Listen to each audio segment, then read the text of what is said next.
Welcome students. The next concept for your syllabus is hydel sources. This hydel sources, this is related with the hydro energy. The word hydro, this refers to water.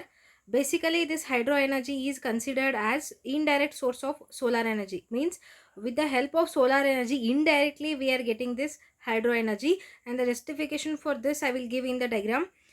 Now with the help of this hydro energy we can produce the electrical energy in hydroelectric power plants, and this process is non-polluting because the generation of electricity that is not creating any pollutants. This is non-polluting and a renewable source of energy.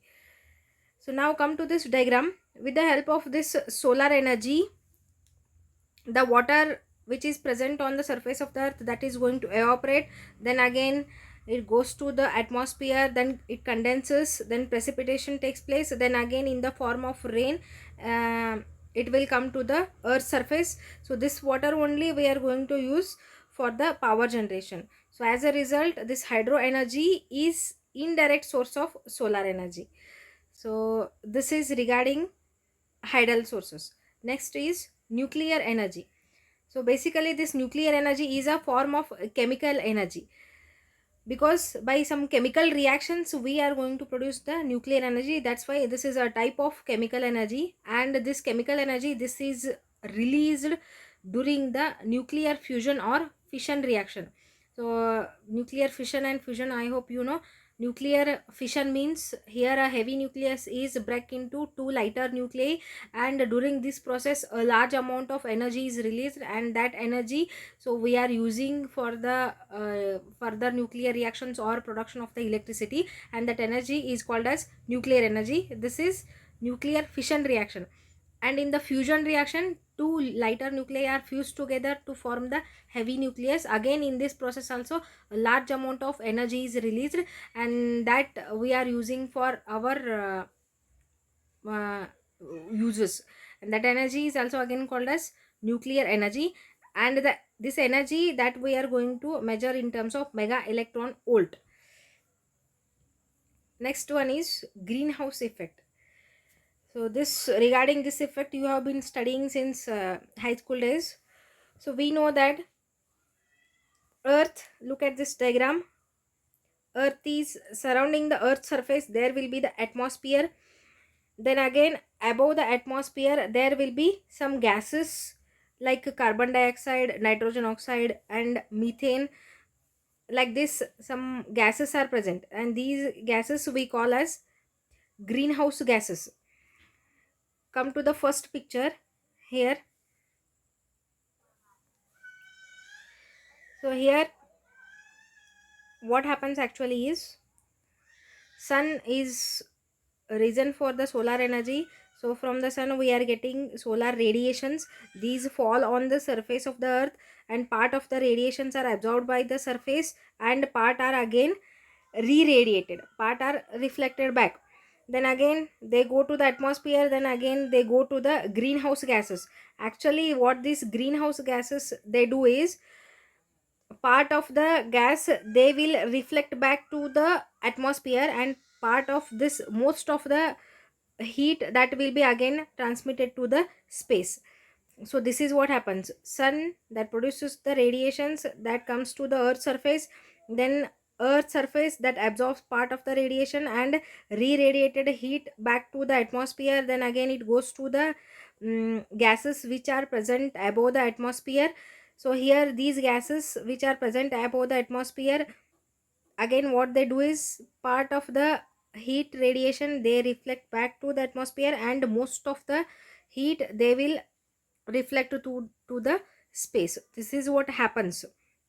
Then again what happens, so these greenhouse gases, these are helpful to maintain the temperature of the atmosphere, because they are again giving some necessary heat to the atmosphere.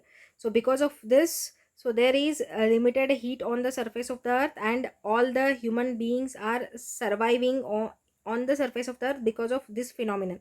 If the greenhouse gases means like carbon dioxide, nitrogen oxide, methane are in the limited portion. So this is the case where natural greenhouse effect takes place.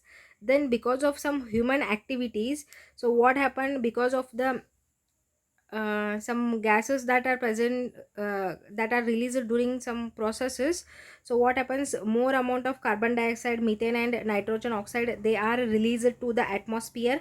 So here what happens is, the ratio of this carbon dioxide, methane and nitrogen oxide, this is increasing. So if this ratio is increased, then what happens is, then again, so from the sun, solar radiation comes to the earth surface, part is absorbed and part is reflected back, re-radiated to the atmosphere. Here this red portion is there, this represents this greenhouse gases. Whole atmosphere is covered by this greenhouse gases in the second case. So if this is the case, then what happens is, these carbon dioxide, methane and this nitrogen oxide, so what these re-radiated heat from the earth surface is there, so actually these greenhouse gases, they transmit most of the radiation, heat radiation to the space, if they are in the limited portion.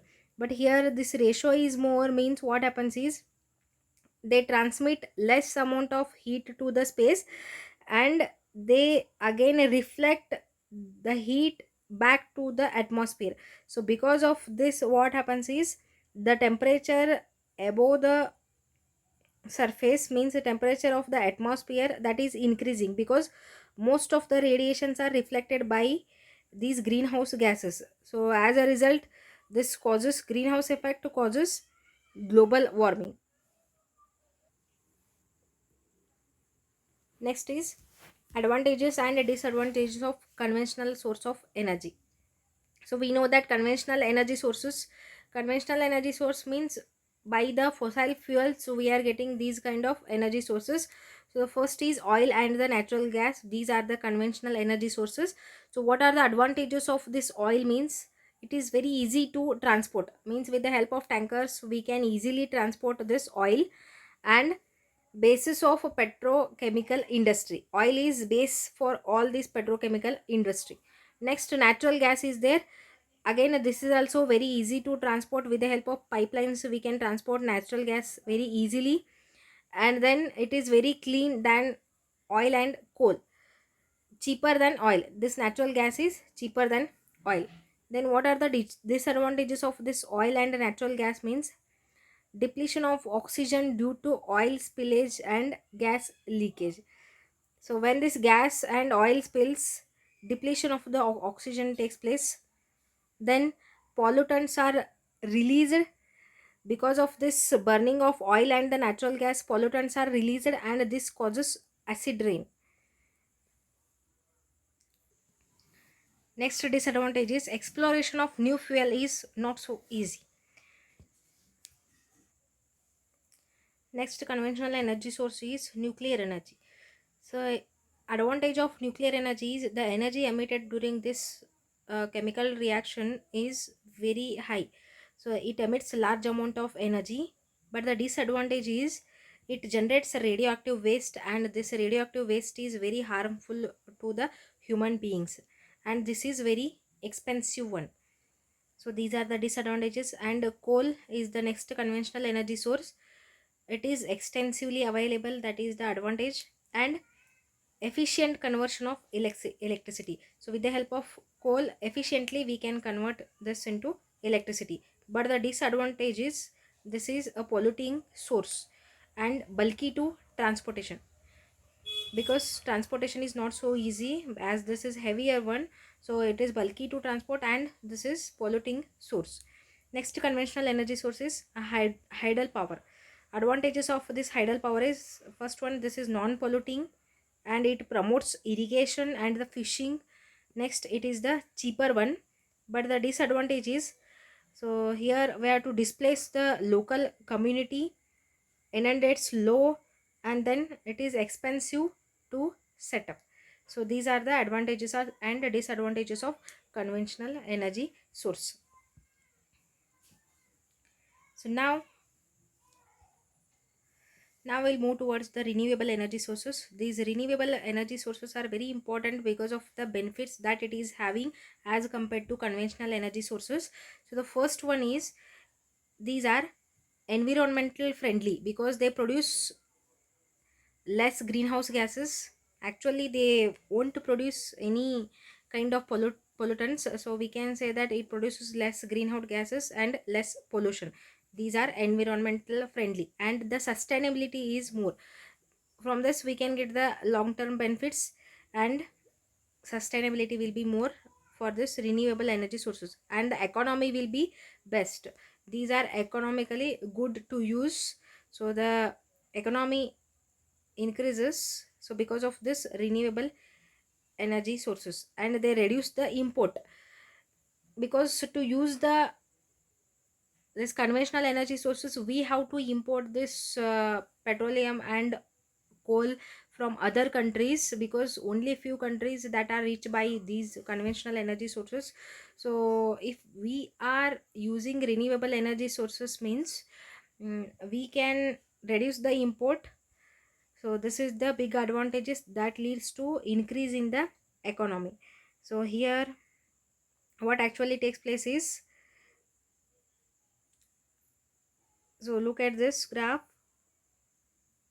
expansion of plants and additional workers, this leads to increase in the GDP, new workers adding to total expenditure, economy prospers, confidence increases, spending, that is increase in the demand, then again that leads to again expansion of the plant and additional workers. This is regarding renewable energy sources. Now come to the non conventional energy source. So first energy source is solar energy. So the sun is considered to be a sphere of intensely hot gaseous matter continuously, that is fusion of hydrogen atom to helium atom fueled by thermonuclear fusion reaction. So this nuclear reaction, this leads to emission of the solar energy. Actually what the sun is treated as, it is treated as a sphere of intensely hot gaseous matter. So gaseous matter means hydrogen that is present in the sun. So here what happens is, fusion of hydrogen atom takes place. So when two hydrogen atom fuse together, so that leads to formation of helium atom. So during this fusion reaction large amount of heat energy that is liberated, and this heat energy liberated during the nuclear fusion reaction, that only we are getting as a solar energy. So this is what happens in the case of solar energy. Next is the sun as the source of many energies. Now look at this diagram. So below this one reaction they have given, that is the nuclear fusion reaction. Four hydrogen atom they fuse together to form the helium, and with the liberation of 26.7 mega electron volt energy, this energy is only we are getting as the solar energy. So now look at this sun, from the sun light we are getting and the heat we are getting. So this light, this leads to conversion of electricity by photovoltaic cell. So with the help of this light we can generate the electricity by photovoltaic cell. This is with the help of sun only, solar energy we are getting the electricity by photovoltaic cells. Then again this light provides energy for the photosynthesis, because photosynthesis, in order to occur this photosynthesis phenomenon light is must. So in presence of light only this phenomenon occurs. So this photosynthesis, this leads to produce the food by plants. So plants are going to produce the food by this photosynthesis phenomena with the help of this light only. Then again this photosynthesis, this we are going to use for the animals, then forest this uses, and that again fossilized to coal. Then again marine animals fossilized to produce crude oil and the gas. Coal we are getting because of this fossilized forest, and the crude oil and the gas we are getting because of this fossilized marine animals. Then these animals, which are using this photosynthesis phenomenon, they again give the dung, and that is used for gobar gas. Next, the heat that is emitted by the sun, that is directly used for heating and cooking by using some solar heaters and solar cookers. So directly with the help of some semiconductor materials, so we are using this heat energy to cook and for heating purposes. Then again, this heat only causes winds and the tides and the ocean waves. Then again, this leads to a source of wind energy and the ocean energy. Then again, the heat that leads to rain and hence rivers and waterfalls, etc.